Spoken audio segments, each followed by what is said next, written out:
Hello student, good morning. तो कल हमने 10 ठो क्वेश्चन कर लिए थे, ठीक है। और आज हम 11 से चालू करेंगे। ये क्वेश्चन है मतलब जिनका भी इस बार BSCB का बोर्ड आने वाला है, द बिहार बोर्ड, उनके लिए रिवीजन का बहुत ही बड़ा काम करेगा। क्या कि हर बार कुछ न कुछ क्वेश्चन जैसे पिछले साल पूछा जाता है उसी तरह सेम टू सेम डाला जाता है और उसी के बेसिस पे डाला जाता है। तो हम चाहते हैं कि सभी बच्चों का रिवीजन हो जाए, ठीक है। तो चलिए हम लोग रिवीजन करते हैं। तो आज है 11 से हम लोग चालू करेंगे। तो 11वां क्वेश्चन है कि मुँह गुहा का पिछला भाग क्या है। तो मुँह गुहा का पिछला भाग जो होता है वो ग्रसनी होता है। क्या होता है? ग्रसनी होता है। मुँह गुहा का पिछला भाग ग्रसनी होता है, ठीक है। उसके बाद 12वां क्वेश्चन जो है, 12वां क्वेश्चन है बाहरी वातावरण से कोशिका में ऑक्सीजन का हस्तांतरण और कार्बन डाइऑक्साइड का हटाना क्या कहलाता है। तो ये होगा श्वासोच्छ्वास, ठीक है। उसके बाद 13वां क्वेश्चन है कि प्रकाश संश्लेषण में ऑक्सीजन का मूल स्रोत क्या है। प्रकाश संश्लेषण में ऑक्सीजन का मूल्य स्रोत जो होता है जल होता है, ठीक है। उसके बाद 14वां क्वेश्चन है कि निम्नलिखित में किसे कोशिका का ऊर्जा मुद्रा के रूप में जाना जाता है। तो ATP को ऊर्जा मुद्रा के रूप में जाना जाता है, ठीक है। 15वां क्वेश्चन है कि पादप में जाइलम उत्तरदायी होता है। इस क्वेश्चन को चलिए हम और अच्छे से समझते हैं। मतलब जाइलम का सीधा सा समझेंगे जो जल का परिवहन करता है, ठीक है। फ्लोएम जो फल मतलब क्या, तो भोजन। तो सीधा से जहाँ पे फ्लोएम रहेगा तो वहाँ पे हम समझ लेंगे कि भोजन का स्थानांतरण करता है, ठीक है। जाइलम मतलब जल का स्थानांतरण करता है। तो इसका सही आंसर होगा जल के वहन के लिए, ठीक है। उसके बाद 16वां क्वेश्चन है कि प्लाज्मा के अलावा रक्त में निम्नलिखित में क्या पाया जाता है। तो प्लाज्मा के अलावा रक्त में बहुत सारे कोशिकाएं पाए जाते हैं। तो इनमें है श्वेत रक्त कोशिकाएं, लाल रक्त कोशिकाएं, रक्त पट्टिकान, इनमें से सभी। तो इनमें से सभी होगा, ठीक है। 17वां क्वेश्चन है कि अम्ल का जलीय विलयन विद्युत का संचालन करता है क्योंकि अम्ल में आयंस की मात्रा होती है, ठीक है। उसके बाद 18 नंबर क्वेश्चन है कि निम्नलिखित में से कौन सा गंधीय सूचक नहीं है। तो इसका आंसर होगा शकरकंद। चिट्टी के डंक में कौन सा अम्ल पाया जाता है। तो मेथनोइक अम्ल, या कि मेथनोइक अम्ल के अलावा इसमें एक अम्ल का नाम है कि इसे हम कहीं कहीं फॉर्मिक अम्ल भी पूछ दिया जाता है। तो एक मेथनोइक अम्ल या कि फॉर्मिक अम्ल जो रहेगा उसमें टिक मार देंगे हम, ठीक है। उसके बाद अगला क्वेश्चन है निम्नलिखित में से किसको जल में डुबो कर रखते हैं। तो इसका आंसर जो होगा तो वो होगा श्वेत फास्फोरस को। क्या होगा? श्वेत फास्फोरस। उसके बाद चलिए अगला क्वेश्चन देखते हैं। अगला क्वेश्चन है मेरा हम लोग का अयस्क में अशुद्धि के रूप में उपस्थित पदार्थ कहलाते हैं। वो होगा अधात्री या गैंग, ठीक है। उसके बाद है अगला क्वेश्चन निम्नलिखित में से किस धातु को चाकू से आसानी से काटा जाता है। आसानी से जिस धातु का जाता है वो है सोडियम।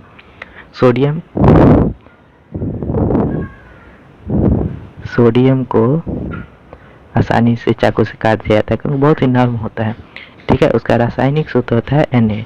इसका आंसर होगा Na, ठीक है। उसके बाद अगला क्वेश्चन है सोने में कौन सी धातु मिलाकर मिश्र धातु तैयार की जाती है, ठीक है। तो सोने में अधिकतर जो मिलाया जाता है वो कॉपर मिलाया जाता है, ठीक है। कहीं कहीं मतलब इसमें जिंक शायद भी मिलाया जाता है, इससे सोना का कलर जो दूसरे रंग का होता है। लेकिन यहाँ पे जो होगा वो होगा मेरा कॉपर, ठीक है। तो इसका आंसर कॉपर होगा। तो अगला क्वेश्चन है सिलिकॉन है एक। सिलिकॉन क्या है? सिलिकॉन एक उपधातु है। क्या है? सिलिकॉन एक उपधातु है, ठीक है। उसके बाद अगला क्वेश्चन देखते हैं हम लोग। 25वां क्वेश्चन है दोहरा परिसंचरण नहीं पाया जाता है। दोहरा परिसंचरण किस में नहीं पाया जाता है। तो दोहरा जो परिसंचरण होता है वो मछली में नहीं होता है, ठीक है। मछली में नहीं होता है, ठीक। उसके बाद है यूरिया रक्त में कहाँ से प्रवेश करती है। यूरिया जो बनता है वो अधिकतर जो है यकृत में बनता है, ठीक है। तो यहाँ पे होगा यकृत से, ठीक। तो ग्लूकोज का पुनर्अवशोषण कहाँ होता है? तो ग्लूकोज का जो पुनर्अवशोषण होता है वो होता है पीसीटी में। पीसीटी का फुल फॉर्म जो होता है प्रॉक्सिमल कन्वोलेटेड ट्यूबियल, ठीक है।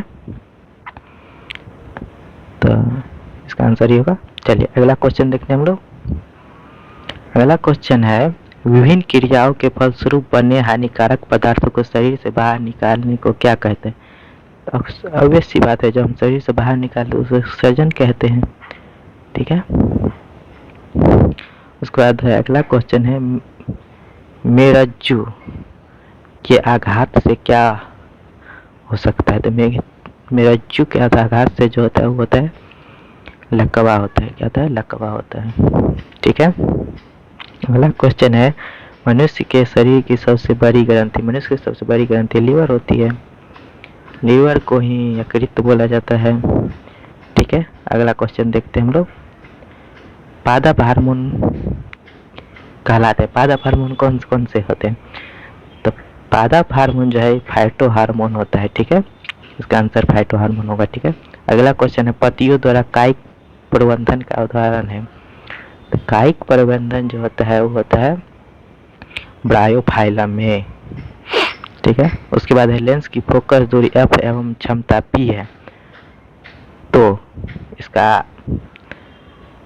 मान्य कितना होगा? तो अगर फोकस दूरी और क्षमता p है तो इसका होगा 1, f गुने p बराबर 1, ठीक है। इसका आंसर ये होगा। उसके बाद अगला क्वेश्चन है कैमरे का कौन सा भाग आंखों के रेटिना की तरह कार्य करता है? तो इसका आंसर जो होगा वो फिल्म, ठीक है। क्या कि जैसे रेटिना पे पर्दा, जैसे रेटिना पे जो रिफ्लेक्ट होकर आता है वो पर्दा बनता है, उसके बाद ही मनुष्य कुछ देखता है, ठीक है। उसके बाद अगला क्वेश्चन एक स्वस्थ मानव नेत्र के लिए निकट बिंदु तथा दूर बिंदु क्रमशः होते हैं। तो निकट बिंदु जो होगा वो 25 सेंटीमीटर और अनंत दूर का जो बिंदु होगा वो अनंत होगा। तो इसमें होगा, इसका जो आंसर होगा वो होगा 25 सेंटीमीटर एवं अनंत, ठीक है। जब भी पूछा जाएगा निकट का बिंदु, तो निकट का बिंदु हमेशा मानव 25 सेंटीमीटर तक ही देखता है, ठीक है। उसके और दूर की बिंदु को बोला जाता है अनंत तक देख लेती है, ठीक है। उसके बाद अगला क्वेश्चन है चंद्रमा पर खड़े अंतरिक्ष यात्री को आकाश प्रतीत होता है। तो इसका आंसर होगा काला, ठीक है। कहे कि अंतरिक्ष में कोई भी वायुमंडल नहीं होता है, ठीक है न लाइट का। अगर वायुमंडल ही नहीं रहेगा न तो उसमें लाइट का प्रवाह होगा, ठीक है। प्रवाह होगा मतलब लाइट जो है कहीं धूल कण से जब तक टकराएगा न तब तक रिफ्लेक्ट नहीं होगा। जब तक रिफ्लेक्ट नहीं होगा तब तक कोई वस्तु हमको दिखेगा नहीं। इसीलिए वहाँ जो अंतरिक्ष में पूरा ब्लैक दिखते रहता है, ठीक है। यही कारण है अंतरिक्ष को ब्लैक दिखने का, ठीक। उसके बाद अगला क्वेश्चन है नेत्र की समंजन क्षमता कम हो जाने से उत्पन्न होता है। समंजन क्षमता मतलब क्या होगा?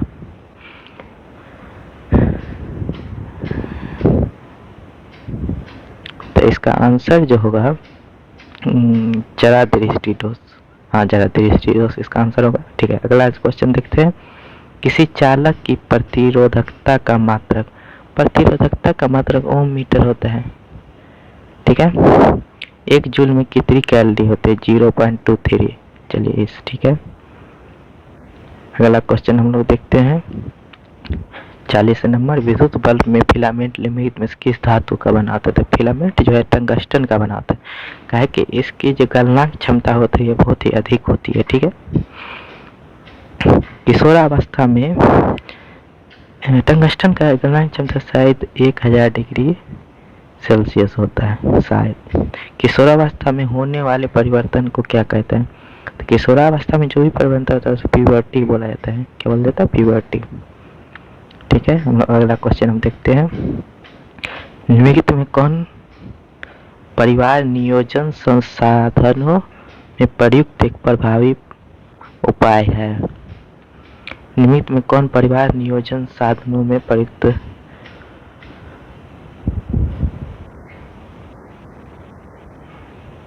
उपाय है। तो इनमें होगा डायफ्राम, कॉन्डोम, कॉपर ट्यूब एवं लूप, तो इनमें होगा सभी।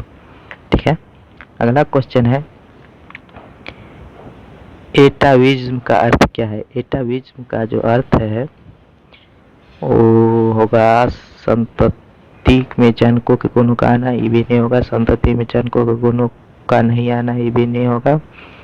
उसके बाद संतति में पूर्वजों के गुण का आना जो जनकों में नहीं है। तो इसका क्वेश्चन का आंसर जो होगा सी नंबर होगा। ठीक है, उसके बाद हम लोग अगला क्वेश्चन देखते हैं। अगला क्वेश्चन हम लोग का है 44 नंबर तक। अगला क्वेश्चन है किसी जीव की जीनी संरचना कहलाती है। तो जीनी संरचना जीनोटाइप बोला जाता है इसको। अगला क्वेश्चन है प्राकृतिक चयन द्वारा जीवों का विकास कहलाता है। प्राकृतिक चयन द्वारा जो जीवों का विकास कहलाता है वो होता है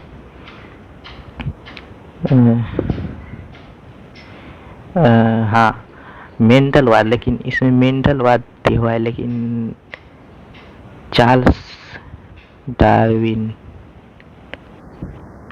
नहीं। इसका आंसर जो होगा वो होगा डार्विनवाद, चार्ल्स डार्विन। डार्विनवाद है लेकिन यहाँ पर चार्ल्स डार्विन होगा। डार्विन। ठीक है, अगला क्वेश्चन देते हैं जैव आवर्धन प्रदर्शित करने वाला रसायन है। जैव को आवर्धन मतलब क्षति करने वाला, वो होता है डीडीटी। डीडीटी एक बहुत ही बड़ा खतरनाक कीटनाशक है, बहुत ही बड़ा खतरनाक कीटनाशक है। ठीक है, उसके बाद हम लोग को अगला क्वेश्चन है प्राथमिक उपभोक्ता कहलाता है। प्राथमिक उपभोक्ता कहलाते हैं क्या। प्राथमिक उपभोक्ता हमेशा शाकाहारी कहलाते हैं। ठीक है, उसके बाद 48 नंबर क्वेश्चन है हमारा सीएफसी का व्यापक उपयोग होता है। सीएफसी का व्यापक उपयोग होता है तो जेट इंजनों, रेफ्रिजरेटर, एयर कंडीशनर, अधिकतर सभी जगह होता है इसका उपयोग। ठीक है, लेकिन सीएफसी जो है ग्लोबल वार्मिंग के लिए भी बहुत हानिकारक है। ठीक है, अगर कार्बन डाइऑक्साइड की जगह सीएफसी केवल दिया रहे तो सीएफसी हम लोग भी लगा देते हैं। ठीक है, उसके बाद 49 नंबर क्वेश्चन है कि ब्यूटेन के कितने समावयवी संभव है। ठीक है, तो इसका जो आंसर होगा 4। ठीक है, ब्यूटेन का रासायनिक सूत्र होता है C4H8। ठीक है, तो कार्बन 4 होता है तो इसके साथ 4 कार्बन के साथ और भी 4 कोई अन्य पदार्थ जुड़ सकता है। ठीक है, उसके बाद 50 नंबर क्वेश्चन है मीथेन के अणु का आकार होता है। तो मीथेन का जो अणु का आकार जो होता है वो होता है समचतुष्फलीय। इसका आंसर होगा समचतुष्फलीय। ठीक है, तो चलिए आज हम लोग इतना ही पे रहते हैं। इसके बाद 51 से हम लोग आगे देखेंगे क्वेश्चन कैसे क्या है, उसका भी हम लोग डिस्कस कर लेंगे। तब तक के लिए जय हिंद, जय भारत। अगर वीडियो अच्छा लगे तो शेयर कीजिएगा जो भी दोस्तों हैं उनके पास, और कमेंट कीजिएगा कि और अच्छे से कंटेंट बनाए तो हम और मेहनत करेंगे। और चैनल को सब्सक्राइब कर दीजिएगा, देन कमेंट जरूर कीजिएगा कि वीडियो कैसा लगा। ठीक है, थैंक यू।